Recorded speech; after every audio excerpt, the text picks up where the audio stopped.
Imagina que estás escalando una montaña. La temperatura ronda los 15 grados bajo cero y sigue bajando. Apenas puedes respirar por la falta de oxígeno y el sol te ciega como un láser en los ojos. Ah, y por cierto, tú pagaste decenas de miles de dólares por esto. Años ahorrando para conseguir el equipo adecuado y contratar a uno de los guías más prestigiosos, pero ya no hay vuelta atrás. Estás a punto de conquistar el Everest. Muy cerca, entre la nieve, asoman unas botas verdes. Eso solo significa una cosa. Has alcanzado los 8.500 metros de altitud. Te faltan unos 350 metros. Pero también es la zona donde muchos dejan de respirar para siempre. Esas botas eran de un hombre que murió intentando lograr lo mismo que tú. En los últimos años, el Everest ha cobrado la vida de más de 300 alpinistas. Y en el 2023, la montaña pareció maldita.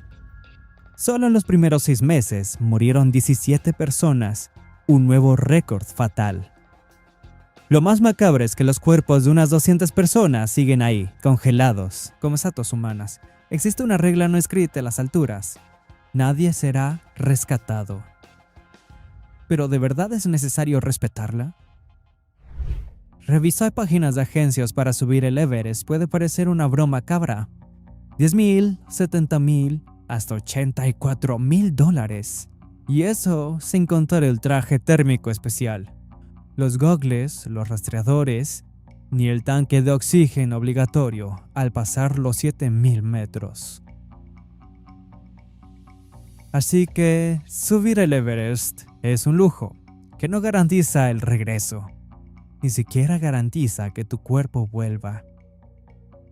Quiero decir, nadie sabe a ciencia cierta quién es el dueño de las botas, pero su cuerpo quedó enterrado en el norte del Everest.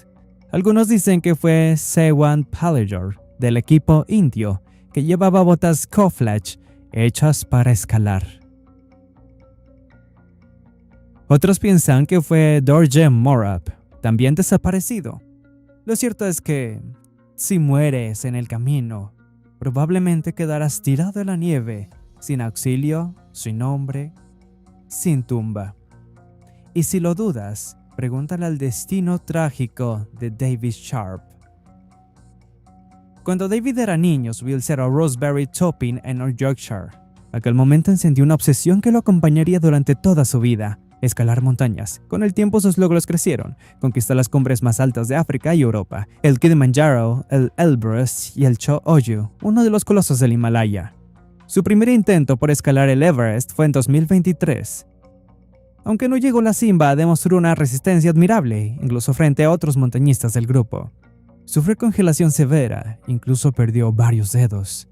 Pero aún así, ayudó a un alpinista español exhausto, compartiéndole su oxígeno.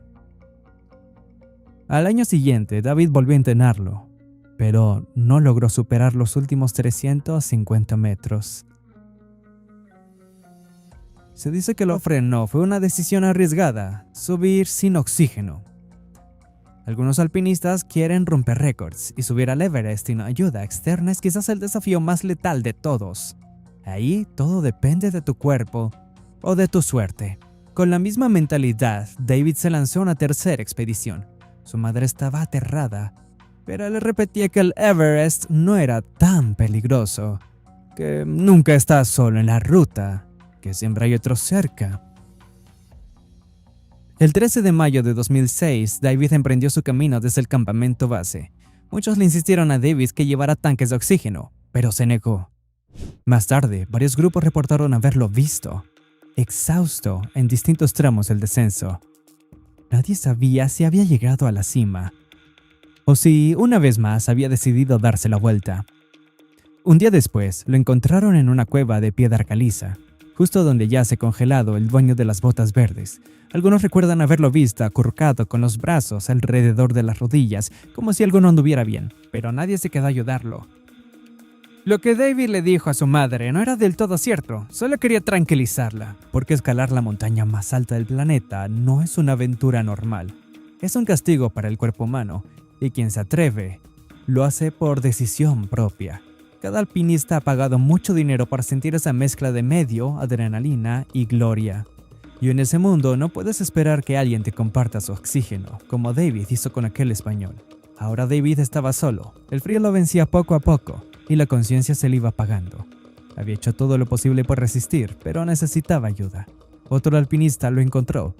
Le dio algo de medicina, oxígeno y luego siguió su camino. Más tarde apareció otro grupo. Entre ellos estaba Maxim Chaya, quien decidió detenerse y hablar con David.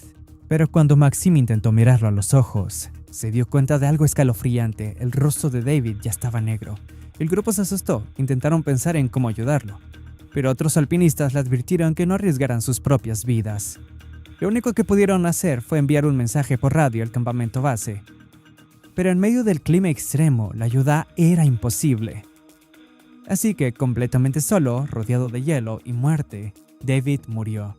Su fallecimiento desató una ola de polémicas de los medios. Se abrió una pregunta que sigue causando escalofríos. ¿Deberías arriesgar tu vida por salvar a otro en un enorme tan hostil como el Everest? Lo más importante es que su estado fue notado por más de 40 personas, 40 que decidieron seguir caminando. Esa indiferencia hace que uno pierda la fe en la humanidad. ¿Será que las montañas cada quien se salva solo? Su colega Sir Edmund Hillary quedó horrorizado. Dijo que esas reglas crueles solo parecen existir en el Everest. En otras montañas del Himalaya, eso jamás pasaría. Para él, las guías comerciales modernas solo piensan en cumplir el sueño de llegar a la cima, sin importar si eso cuesta la vida de un compañero. Incluso la madre de David, Linda Sharp, no culpa a nadie. En una entrevista con el Sunday Times, dijo: "Tu deber es salvarte tú, no a los demás". Pero, ¿y si escalaras esa montaña junto a alguien que amas? Francis Jarbo Di Stefano vivía en un encantador y vibrante pueblo de esquí, Telluride, Colorado. Por allí pasaban constantemente alpinistas atléticos y carismáticos de todo el mundo. Uno de ellos era Sergei Asadiev, apodado el Leopardo de las Nieves, por haber conquistado las 5 cumbres más altas de la ex Unión Soviética. Sergei cautivó a Francis desde el primer momento y pronto se casaron. Francis compartía su pasión por las montañas. Con valentía y determinación, se fue ganando un lugar en la historia.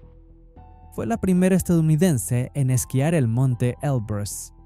Luego, la pareja se propuso algo legendario: conquistar el Everest, para que Francis se convirtiera en la primera mujer estadounidense en lograrlo. Quería demostrar que la resistencia femenina estaba subestimada. Pero decidieron hacerlo sin oxígeno suplementario ni guía profesional. En ese entonces tenían un hijo de 11 años y el plan de sus padres lo aterraba. Una noche tuvo una pesadilla. Ve a 2 alpinistas atrapados, golpeados por una tormenta en una montaña sin salida. El niño le contó a su madre, rogándole que no fuera al Everest. Pero Francis ya había tomado una decisión. El 17 de mayo de 1998, Francis y Sergei partieron desde el campamento base. Al día siguiente alcanzaron una altura impresionante, 7.700 metros. El 19 de mayo decidieron subir al último campamento antes de la cima, a una altitud de 8.290 metros. A la 1 de la madrugada del 20 de mayo, planeaban dar el empujón final hacia la cumbre del Everest, pero de pronto sus linternas fallaron. En total oscuridad, quedaron atrapados, sin poder avanzar. El 21 de mayo intentaron continuar el ascenso, pero la pareja ya estaba agotada. Subieron unos 100 metros más y comprendieron que sus cuerpos no daban para más. Decidieron no arriesgar la vida y volvieron al campamento para descansar antes de un último intento. El 22 de mayo lo intentaron de nuevo, pero cada paso era una tortura. El ascenso fue dolorosamente lento. La noche volvió a caer y estaban muy retrasados respecto al horario planeado. Los alpinistas calculan tiempos límite para no verse obligados a regresar a oscuras. Francis y Sergei llevaban varios días por cima de los 8.000 metros. Y esa zona es conocida como la zona de la muerte. Se llama así porque el cuerpo no puede sobrevivir allí mucho tiempo. La falta de oxígeno es tan brutal que el organismo comienza una lenta batalla por mantenerse con vida. En ese momento los alpinistas se arrepintieron de no haber llevado oxígeno y empezaron a pensar en cómo escapar. Luego, por alguna razón, la pareja decidió separarse. Sergei regresó al campamento a la montaña siguiente, pero Francis no había llegado. Desesperado, volvió a subir, esta vez con oxígeno y medicinas. Mientras tanto, Ian Woodhull y su compañera Katie O'Dowd también estaban en su camino a la cima del Everest. Estaban a solo 350 metros de la cima. de pronto vieron un cuerpo tirado en la nieve. Era Francis. Apenas consciente, a punto de morir por falta de oxígeno e hipotermia. Solo llevaba un traje térmico, el resto de su ropa estaba esparcida. Eso sucede en la fase final de la congelación, cuando el cuerpo entra en un estado de delirio y siente un calor falso abrasador. Muchos arrancan la ropa desesperadamente. En ese instante, Ian y Cassie supieron que su expedición había terminado. Años de preparación y búsqueda de patrocinadores acababan ahí. Cassie abrazó el cuerpo helado para darle algo de calor. Ian apartó el cabello del rostro y la reconoció de inmediato. Era Francis, su historia había salido de los periódicos, ahora su vida dependía de ellos. Ian trató de vestirla, pero los músculos de Francis estaban atrofiados. Era como intentar mover una muñeca de trapo. Ella murmuraba: «Soy americana. Por favor, no me dejen». Tardaron 2 horas en vestirla. Ian intentó cargarla, pero avanzar en esa nieve profunda era como correr dentro del agua. Entonces entendió, estaban poniendo en riesgo sus propias vidas, sobre todo la de Cassie. No podían hacer más, volvieron al campamento, no sin antes mirar una última vez a Francis. Parecía una bella durmiente congelada. De regreso a la base, Ian trató de contactar a quien pudiera ayudar, pero nadie se atrevió a subir. El clima era brutal, y Francis quedó sola. Sergey, que había subido para rescatar a su esposa, desapareció sin dejar rastro. Más tarde encontraron su pico de hielo en la nieve. Solo un año después hallaron su cuerpo. Al parecer, había caído desde gran altura y murió buscando a Francis. Ian recuerda que no hubo un solo día en el que no pensara en ella. Un año más tarde, él y Cassie intentaron nuevamente llegar a la cima, y esta vez lo lograron, pero al descender quedaron helados. El cuerpo de Francis seguía allí, en la misma posición en la que la habían dejado. En ese instante, se hicieron una promesa: volverían al Everest para darle sepultura. Les tomó 8 años y todos sus ahorros preparar esa última expedición. El 20 de marzo de 2007 regresaron hasta donde yacía Francis, le envolvieron en una bandera de Estados Unidos. Colocaron junto a ella una nota de su hijo y luego empujaron su cuerpo hacia el acantilado, lejos de las cámaras, lejos de los turistas que fotografiaban como si fuera una atracción. Como puedes ver, ni el amor más profundo puede vencer a una montaña mortal. Quizás todo habría sido distinto si hubieran escalado con un guía profesional. Supongamos que llevas años persiguiendo un sueño casi inalcanzable, como conquistar el Lhotse, la 4ª montaña más alta del mundo, y lo logras incluso sin oxígeno suplementario. ¿Y ahora qué? Bueno, podrías convertirte en guía, como hizo Scott Fisher. Él fundó la mítica agencia Mountain Madness, ayudando a otros a alcanzar la gloria que él ya conocía. En 1996, como parte de los servicios de su empresa, Scott organizó su expedición más ambiciosa: escalar el Everest. Al mismo tiempo, la compañía Adventure Consultants del neozelandés Rob Hall también planeaba llegar a la cima. Así que comenzó la competencia entre ambas agencias y sus guías. ¿Quién lograría llegar primero? Pero las cosas no salieron como Fisher esperaba. En plena subida, varios miembros de su grupo enfermaron y se debilitaron. Scott los ayudó a bajar y luego volvió a subir. Ese esfuerzo lo dejó agotado, incluso antes de los últimos metros. Finalmente, el equipo de Fisher alcanzó la cima del Everest a las 4 de la tarde del 10 de mayo, casi 2 horas después del límite seguro para comenzar el descenso. El grupo de Rob Hall también llegó tarde. Pero por entonces, Scott ya estaba al borde del colapso, enfermo y probablemente con mal de altura. Esto ocurre cuando los órganos y tejidos del cuerpo no reciben suficiente oxígeno debido a la baja presión atmosférica en las grandes alturas. Como era de esperarse, Scott, como muchos alpinistas profesionales, se negó a usar oxígeno suplementario. Pero en ese estado, uno sufre dolores de cabeza, mareos, confusión y debilidad. El cuerpo pide descanso urgente y ayuda. Si no bajas a tiempo, puedes sufrir edema cerebral o pulmonar. Y en esas condiciones extremas, eso casi siempre significa la muerte. Pero Scott no podía permitirse eso. Como guía responsable, su deber era poner a salvo a su grupo. Sin embargo, todo empeoró rápidamente. Poco después de que ambas expediciones iniciaran el descenso, una fuerte tormenta de nieve golpeó la montaña, bloqueando el paso a los refugios. Fisher ya estaba luchando por mantenerse de pie. Dio órdenes a sus asistentes que bajaran con el grupo y lo dejaran atrás. No quería retrasarlos. El clima empeoraba a cada minuto. Sus compañeros lograron rescatar a varios miembros e incluso ayudaron a alguien del equipo rival. Pero cuando regresaron por Fisher, ya había muerto. Movieron su cuerpo fuera de la ruta principal. Aún permanece allí congelado para siempre. Aún así, ningún otro integrante del equipo de Fisher murió. ¿Significa eso que ella es capaz de arriesgar su vida por los demás o fue solo suerte? Esa tormenta se convirtió en una de las más mortales en la historia del Everest. Junto a Fisher murieron 8 personas. ¿Y qué ocurría con el equipo liderado por Rob Hall? Rob también era un alpinista reconocido. Fue el segundo en escalar la cresta norte del Amadablam en 1980 y el Number en 1981. Junto a su compañero Gary Ball, Rob se sesionó con el reto de las 7 cumbres, nacido como desafío de alpinismo en 1985. Rob soñaba con conquistar la cumbre más alta de cada uno de los 7 continentes, pero su ambición lo llevó a superar sus propios límites. Quería lograrlo en solo 7 meses.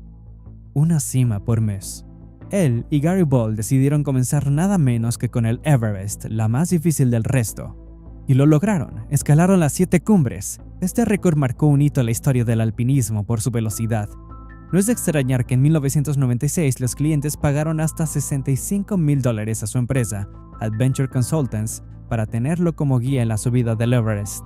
Y todo parecía ir bien hasta las últimas horas. Primero Beck Weathers, uno de los clientes, empezó a tener problemas antes de la cumbre. Sufría de ceguera por la nieve, una condición causada por el reflejo del sol en el hielo. Para protegerlo, Rob tomó una decisión durísima: dejar a Beck esperando en el campamento mientras él continuaba con los demás. Beck ni siquiera sabía que, en realidad, había tenido muchísima suerte ese día. Después, otro cliente viviría algo parecido. Doug Hansen ya mostraba señales de agotamiento. El ascenso tomaba demasiado tiempo y Rob Hall sabía que no llegarían a la cima a tiempo. Aún así, continuó. No quería perder la competencia contra el grupo de Scott Fisher. Con un gran retraso, el equipo de Hall comenzó la cima, pero Doug ya estaba muy mal. Y justo entonces, una tormenta de nieve estalló sin aviso. Mientras los demás empezaron el descenso, Hall se quedó con Hansen, negándose a abandonar a su cliente. Desafortunadamente, Doug no lo logró. Los vientos alcanzaban los 240 km/h, con visibilidad casi nula. Hansen murió ahí, atrapado en el Everest. Uno de los 10 compañeros de Hall intentó salvarlo subiendo con oxígeno y agua, pero el regulador de la mascarilla falló por el frío extremo. Ya no salía aire. Aún así, Rob logró llamar por satélite a su esposa desde el campamento base. Le envió un último mensaje. Sus últimas palabras fueron: «Duerme bien, mi amor. Por favor, no te preocupes demasiado». Después de la tragedia, los medios se llenaron de artículos y debates sobre la comercialización del Everest. Para muchos, la verdadera causa del desastre de 1996 fue el orgullo de los guías y su incapacidad para reconocer sus propios límites. Así que debes saberlo, no importa cuánto confíes en tu intuición o en tu guía, el Everest puede quedarse con tu alma sepultada en su nieve, y aún así hay quienes siguen subiendo, tratando de encontrar a los que ya no pueden ser salvados. Si hablamos de los alpinistas más legendarios en la historia del Everest, debemos nombrar el hombre con quien todo comenzó: el británico George Mallory. Su sueño era convertirse en el primer ser humano en conquistar la cima de la montaña. Mallory escaló por primera vez las laderas del Everest en una expedición británica en 1921, cuyo objetivo era explorar rutas posibles hacia una cumbre que nadie jamás había pisado. Un año después, al haber trazado el camino, Mallory intentó alcanzar la cima, pero una avalancha se lo impidió. Decidió terminar lo que empezó. Regresó en 1924, tenía 37 años y temía que, si seguía esperando, sería demasiado viejo para lograrlo. A finales de mayo, él y su equipo comenzaron el ascenso, pero no todos resistieron el clima brutal del Everest. Algunos se agotaron rápidamente, otros cayeron enfermos y eso frenó el avance hacia la cumbre. El 6 de junio, Mallory y su compañero, Andrew Irvine, decidieron continuar solos. No querían seguir esperando a los demás. George y Andrew estaban decididos, llegarían juntos a la cima del Everest. El 8 de junio, otros alpinistas vieron a Mallory e Irvine a solo 244 de la cima. Poco después desaparecieron sin dejar rastro, dejando un misterio que duró 75 años sin resolverse. Hasta que una expedición británica en 1933 encontró la primera pista. El montañista Percy Wayne Harris halló un piolet cerca de la cumbre que se creía pertenecía a los desaparecidos. Al examinarlo, notaron una cruz tallada a mano, y varios amigos de Irvine aseguraron que solía marcar sus cosas así. Pero el propio Wayne Harris, también escalador del Everest, negó que la cruz fuera de Irvine. Afirmó que había sido hecha por su guía, el Sherpa Kyosan Pugla, para no perder ni confundir el piolet. Como verás, Kyosan falló en su intento, y esa marca solo logró confundir aún más a quienes buscaban los cuerpos. 3 años después, el alpinista Frank Smith aseguró haber visto con un telescopio muy potente lo que parecía ser uno de los cuerpos. Pero nunca pudo llegar hasta ellos. En 1975, el alpinista Wang Hongbao afirmó haber visto los restos de un cuerpo en el Everest. A partir de entonces comenzaron las expediciones de búsqueda dedicadas no a conquistar la cima, sino a encontrar los cadáveres de Irvine y George. La gente ya no escalaba por gloria, sino para encontrar lo que se creía perdido para siempre. En 1999, gracias a las pistas de expediciones anteriores y el testimonio de Wang, un equipo trazó la zona donde probablemente yacían los cuerpos. El 1 de mayo, el alpinista estadounidense Conrad Anker divisó una gran roca plana en la ladera norte, pero pronto se dio cuenta de que no era una roca, era George Mallory. Aunque el tiempo había destruido su ropa, el frío de la montaña conservó una gran parte de su cuerpo. Unos metros más arriba estaba su piolet, lo que sugiere que murió tras una mala caída. El cuerpo de Irvine nunca fue hallado, pero todo indica que corrió la misma suerte. Solo piénsalo, el cuerpo de Mallory fue encontrado 75 años después, y aún hoy nadie sabe si él y Irvine llegaron o no a la cima. Murieron sin dejar respuesta. Su hazaña quedó como un misterio eterno. Y creo que ya sabes a dónde voy con todo esto. Si algún día decides intentarlo, debes entender que puedes terminar igual que ellos. Porque en el Everest no puedes contar con que te rescaten. Y tal vez tu cuerpo solo sea hallado cuando quienes te amaban ya no estén vivos. Mira esta publicación en Instagram de Yelshi Sherpa. Un nepalí evacuó solo a un escalador herido en el Everest, a 8.300 metros de altura. Durante el ascenso, decidió dar la vuelta con sus clientes para salvarle la vida a otro alpinista. Normalmente una evacuación así requiere al menos 5 personas, pero él lo hizo solo. Es la primera vez en la historia del Everest que ocurre algo así, y ojalá no sea la última. Ahora imagina esto. Eres parte del equipo de Yelshi, has estado ahorrando toda tu vida para cumplir tu sueño de conquistar el Everest. ¿Cómo reaccionarías tú? Déjalo en los comentarios.